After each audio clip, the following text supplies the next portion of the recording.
Yes, diving service here. This is Dane. We're at the vessel Gran Hel Lyn. I came back. Diver came out and cleaned it. He did a poor job on the bow thruster and on all of the intakes. The area around the prop, he missed a little bit. It was not as bad as I thought it was, or how it was described, but I did go ahead and take care of it and look at everything. So let's take a look and see.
Down the port side now, that was the starboard side.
You know, my assessment, yes, he definitely missed some spots, missed some areas.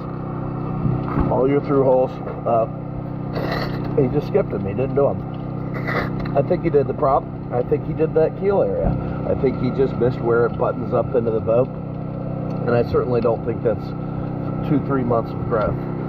What we're saying in the summertime is within 1 month, having some barnacles.